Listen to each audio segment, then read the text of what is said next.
Hello friends, welcome to your channel let's discover it. तो आज इस चैनल में और इस वीडियो में हम कवर करेंगे न्यू एंड ओल्ड टर्मिनोलॉजीज़ के बारे में और कुछ मैप्स के भी बारे में। तो चलिए अपना वीडियो शुरू करते हैं। पहले तो ये पता करना बहुत ज़रूरी है कि चैप्टर क्या है। तो चैप्टर हमारा है ट्रेसिंग चेंजेस थ्रू 1000 ईयर्स। ठीक है, तो हाँ अभी मीन्स हम ये पढ़ेंगे कि 1000 ईयर्स कोई इंटरवल ऑफ टाइम है जिसके बीच में क्या क्या हुआ था, उसके बारे में हम इस पूरे चैप्टर में सीखेंगे। ठीक है, और यहाँ तक हम ये भी सीखेंगे कि क्या क्या वर्ड चेंज आया था, कि मैप्स में भी क्या कोई चेंज हुई तो उनके बारे में भी सीखेंगे। तो चलिए सीखते हैं। ठीक है, जो तो अब यहाँ पे हम दो मैप्स को देखना है, मैं एक मैप 1 को और मैप 2 को। ठीक है, आपकी बुक में दिया है, नहीं है तो देख लीजिए। यहाँ पे ये जो हमारा है ये वाला मैप 1 है और ये मैप हमारा 2 है। ठीक है, ये तो सिमिलर है कुछ आज से। तो चलिए यहाँ से पढ़ते हैं।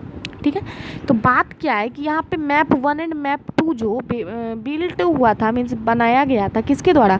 जो मैप 1 है उसे बनाया था किसने? अलिदर्सी ने। ओके, ठीक है, तो उन्होंने जो मैप बनाया है उन्होंने उसमें सेक्शन को रिप्रोड्यूस किया है। तो किस सेक्शन को रिप्रोड्यूस किया है?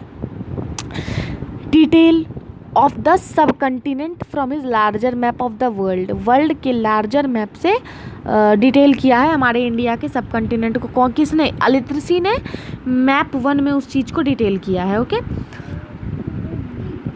और अब है मैप 2 की बात। तो मैप 2 एक्चुअली में है क्या और उसे किसने डिटेल किया है? तो मैप 2 जो है हमारा उसे बनाया गया था 1720 में, जो एक फ्रेंच कार्टोग्राफर थे। ठीक है, कार्टोग्राफर क्या होते हैं? कार्टोग्राफर वो होते हैं जो मैप्स बनाते हैं। ठीक है, a person who make maps is called cartographer. Very very important है, इसको लर्न करना है। और इस अभी यहाँ पे मैप 1 कब बना था? तो यहाँ पे किसने बनाया था? अलिदर्सी ने। ये भी बहुत ही इंपॉर्टेंट है।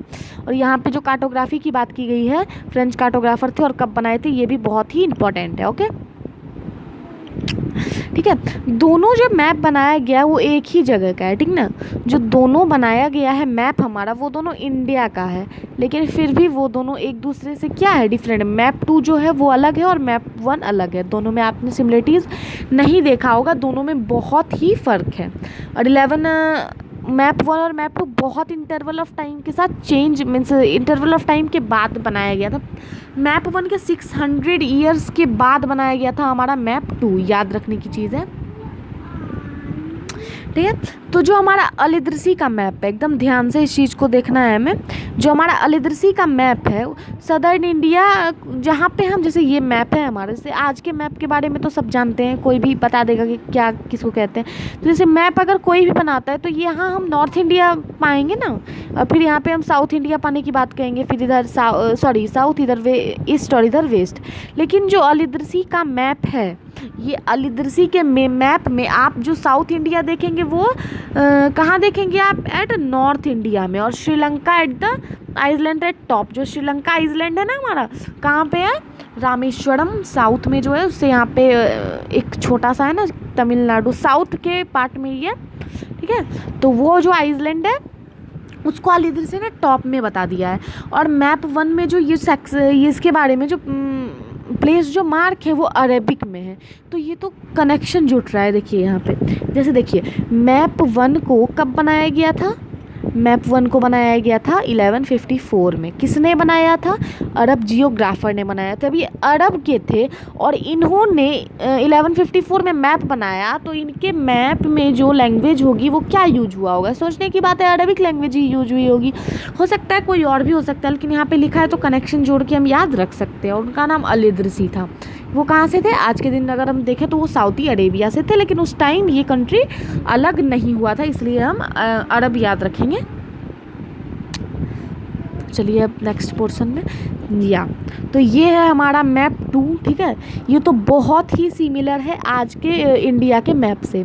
ठीक है, बहुत ही सिमिलर है। यहाँ पे गुजरात देख सकते हैं आप, ये हमारा मध्य प्रदेश का एरिया है। ठीक है, फिर ये रहा हमारा तमिलनाडु केरल का एरिया, ये है हमारा श्रीलंका। आज के मैप में भी यही हमारा श्रीलंका दिखता है।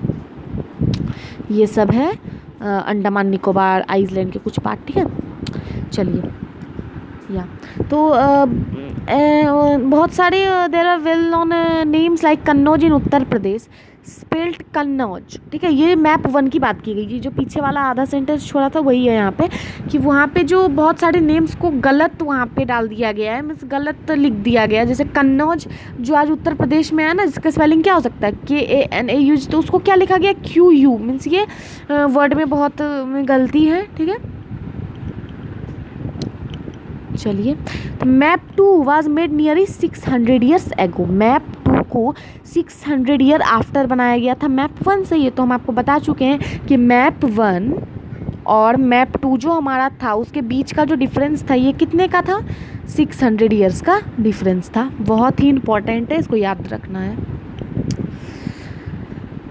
During which the time information about the sub continent has change considerably, ठीक है। पहले अब ये भी बात है कि ड्यूरिंग विच टाइम, किस टाइम ऑफ इंफॉर्मेशन जो हमारा सब कंटिनेंट रिप्रोड्यूस करता है वो कितनी जल्दी चेंज हो गया। दिस जो मैप 2 हमारा बनाया गया था किसके द्वारा, फ्रेंच कार्टोग्राफर के द्वारा। मैप 2 उसे किसके द्वारा यूज किया जाने लगा, उसे यूरोपियन सेलर्स, मर्चेंट्स और वॉयक्स के द्वारा भी यूज किया जाने लगा था मैप 2 को। लेकिन मैप 1 को यूज किया जाता था एट दैट टाइम की नहीं, इसके बारे में हम इस बुक में दिया नहीं है, ठीक है। या equally important is the fact that science of the cartography is different in 2 periods। सबसे मुख्य और यू कैन से इम्पॉर्टेंट बात हमारा यहाँ पे कहा जा रहा है कि 2 टाइम में जो साइंस थी हमारे किस चीज़ की, कार्टोग्राफी की, वो 2 टाइम में क्या थे, डिफरेंट थी। होनी भी चाहिए क्योंकि 600 ईयर्स के आफ्टर बनाया गया है, लेकिन अब उसी टाइम की बात है तो ठीक है। या तो अब हम क्या सीखेंगे, यहाँ पे टेक्स्ट है, हाँ। तो when historians read document, maps, text from the past, they have to be sensitive to the different historical backgrounds, ठीक है। द कंटेक्स्ट मीन्स क्या होता है, कंटेक्स्ट मीन तो होता है हमारा प्रसंग, ओके, याद रखिएगा, प्रसंग। In which information about the past was produce, context का एग्जाम्पल अगर आपको देने बोलो तो in which information was produce is called context, ठीक है। अब यहाँ पे इम्पॉर्टेंट फैक्ट यहाँ पे ये है कि दोनों टाइम में और जो हिस्टोरियंस थे हमारे वो क्या क्या यूज़ करते थे, डॉक्यूमेंट यूज़ करते थे, मैप यूज़ करते थे, टेक्स्ट यूज करते थे, और बहुत सारी पास्ट की चीज़ों के प्रति उन्हें क्या रहना होता था, सेंसिटिव रहना होता था, ठीक है। बहुत ही सेंसिटिव रहना होता था क्योंकि बहुत सारी चीज़ें उसी से वो हिस्टोरियंस लिखते हैं। जो कॉन्टेक्स्ट था उसके प्रति भी बहुत, ये वाइट कलर हो गया लगता है, हाँ, उसके प्रति भी उन्हें बहुत ही सेंसिटिव रहना होता था। चलिए, तो अगर कॉन्टेक्स्ट का कोई पूछे डेफिनेशन तो क्या बोलेंगे, इन विच इन्फॉर्मेशन आर प्रोड्यूस। चलिए, अब यहाँ पे टर्मिनोलॉजीज का मतलब होता है शब्दावली, ठीक है। शब्दावली 2 पीरियड्स में कैसे एक दूसरे से डिफरेंट है उसके बारे में सीखेंगे। In the context which information is produced change with time. What about language and meanings? Historical record exist in a variety of languages which have changed considerably over the years. Medieval Persian, for example, is different from the modern Persian.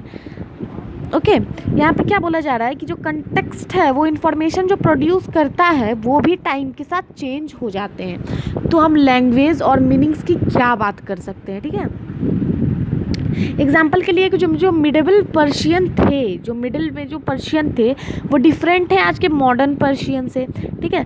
तो the difference is not just with regard to grammar and vocabulary. अब अगर हम difference की बात यहाँ पढ़ रहे हैं तो बस ये किसी वर्ड की वोक्यूबुलरी का डिफरेंस या फिर कोई भी ग्रामेटिकल जैसे इट वाज हो गया, इसका डिफरेंस नहीं है। ये किस चीज़ का डिफरेंस है, the meaning of the word also change over the time. Word तो चेंज हुआ लेकिन वर्ड का मीनिंग तक चेंज हो गया। क्यों? क्योंकि चेंज ओवर टाइम, क्योंकि टाइम हमारा चेंज हुआ तो वो क्या क्या चेंज कर दिया, meaning of the word change हो गया, बहुत सारी ग्रामर और वोकैबुलरी भी चेंज हो गई, ठीक है। ऐसे यहाँ पे एग्जाम्पल है, take the term Hindustan today understand it as India, ठीक है ना। आज जो हिंदुस्तान वर्ड है उसको हम इंडिया लेके समझते हैं। जो मॉडर्न नेशन के लोग थे यहाँ पे जैसे वो यूज़ करते 13th सेंचुरी में मिनाज सिराज ने इस वर्ड को यूज़ किया था, एक क्रॉनिकलर थे जिन्होंने पर्शियन में लिखा है। इसका मतलब होता है, ठीक है ना, इसका मतलब होता है किस चीज़ का area, Punjab Haryana and the land between Ganga and Yamuna. Very very important कि किसने इसे यूज़ किया था और कब किया था, और इसका मतलब यानी मीनिंग हमारा क्या निकलता है, वो बहुत ही इंपॉर्टेंट है यहाँ पे, ठीक है, ठीक है। और फिर उन्होंने ये जो वर्ड इंडिया यूज़ किया था जो पॉलिटिकल सेंस में यूज़ किया था, ठीक है, और वो एक पार्ट था दिल्ली सुल्तान का, जो इंडिया का पार्ट जो डिस्क्राइब किया गया है। The area include this term shifted with the extent of सल्तनत but the term never include South India, ठीक है। ये जो टर्म है वो हम किसकी बात यहाँ देख रहे हैं, पंजाब हरियाणा के लैंड और जो पंजाब के हरियाणा के और लैंड जो गंगा और यमुना के बीच में, लेकिन इसमें कहीं भी इंडिया के पूरा साउथ पार्ट को, पेनिनसुला रीजन को, जहाँ पे केरल तमिलनाडु, उसको डिस्क्राइब नहीं किया गया है, ठीक है। फिर बाबर आए, उन्होंने भी हिंदुस्तान वर्ड को वहाँ के ज्योग्राफी फ्लोरा और फोना को डिस्क्राइब करने के लिए यूज़ किया था। फिर also see later in this chapter this was somewhat similar to the way in the 14th century poet अमीर खुसरो, फिर अमीर खुसरो ने भी इस वर्ड को वैसे ही यूज़ किया जैसे बाबर ने यूज़ किया था, ठीक है। क्या यूज़ किया अमीर खुसरो, जो 14th सेंचुरी के क्रोनिकलर नहीं पोएट थे। ये जो हमारे मिनहाज सिराज थे ना, वो क्रोनिकलर थे कब, 14th सेंचुरी में, 14th century as I am right, no 13th century में, 13th सेंचुरी में पोएट थे अमीर खुसरो। तो उन्होंने भी हिंद कवर, वहाँ के कल्चरल, इंडिया के एग्जिस्ट, वहाँ पे हिंदुस्तान में क्या क्या चीज़ें हैं उन सब को लेकर ही वहाँ पे इन्होंने वहाँ के डिस्क्राइब किया, और बाबर ने भी वैसे ही डिस्क्राइब किया। तो ये दोनों क्या हो गए, सिमिलर हो गए, दोनों ने एक ही जैसा किसको डिस्क्राइब किया, इंडिया को, ठीक है। Historian today have to be careful about the term they use because they mean different things in the past.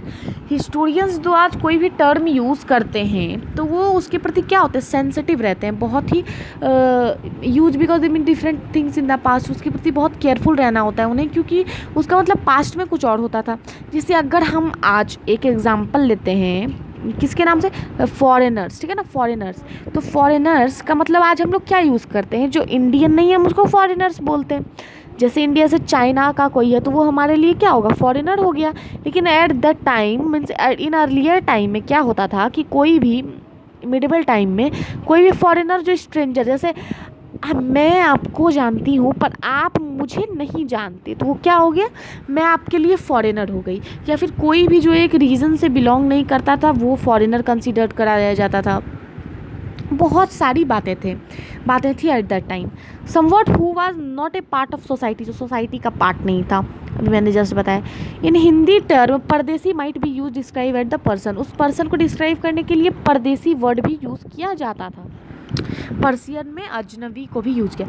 The city dweller therefore might have regarded a forest dweller as a foreigner. एक city dweller जैसे city में जो लोग रहते हैं और जो forest में लोग रहते हैं, ये एक दूसरे को क्या बोलेंगे, सिटी में जो लोग रहते हैं, फॉरेस्ट वाले लोग सिटी वाले लोग के लिए क्या हो जाएंगे, फॉरेनर्स हो जाएंगे।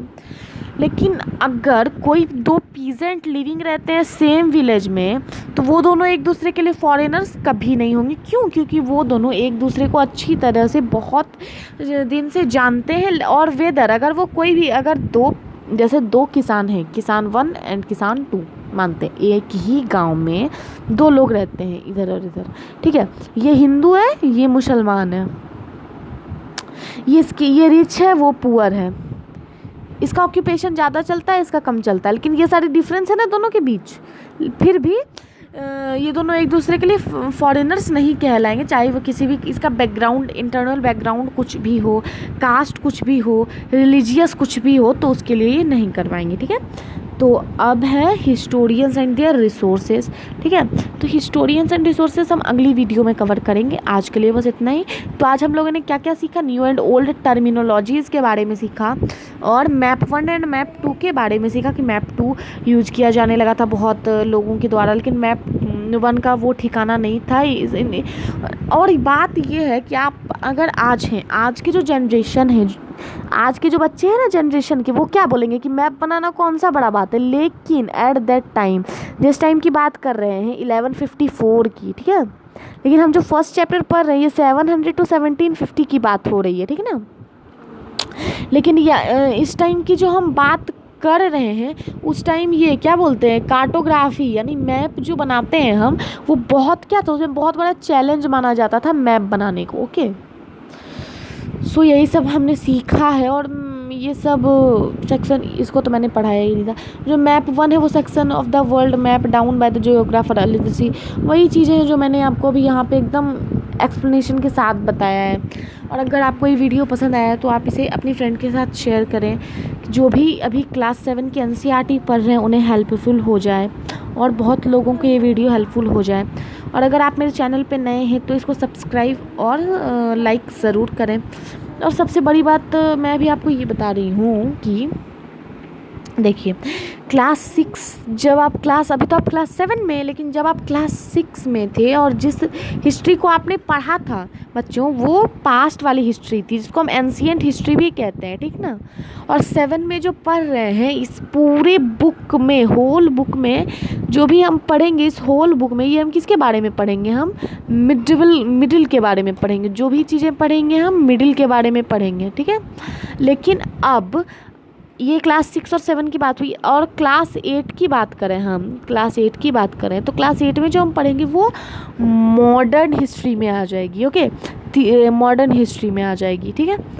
ठीक है, तो इससे हम क्या समझे कि कोई भी चीज़, जैसे हिस्ट्री है तो हिस्ट्री को कितने पार्ट्स में डिवाइड किया गया है। क्वेश्चन बहुत पूछा जाता है, हिस्ट्री को 3 पार्ट में डिवाइड किया गया है, पास्ट, एंशिएंट बोल सकते हैं, पास्ट बोल सकते हैं, मिडिवल एंड मॉडर्न, ठीक है, मिडिवल आई मॉडर्न ओ या। तो ठीक है, तो ये क्लास 6 की है, ये क्लास 7 की और ये क्लास 8 की है, और इसके आगे भी इंडिपेंडेंस ऑफ इंडिया के बारे में पढ़ेंगे, ठीक है। तो अब मिलते हैं हम आपके साथ नेक्स्ट वीडियो में, तब तक फ्रॉम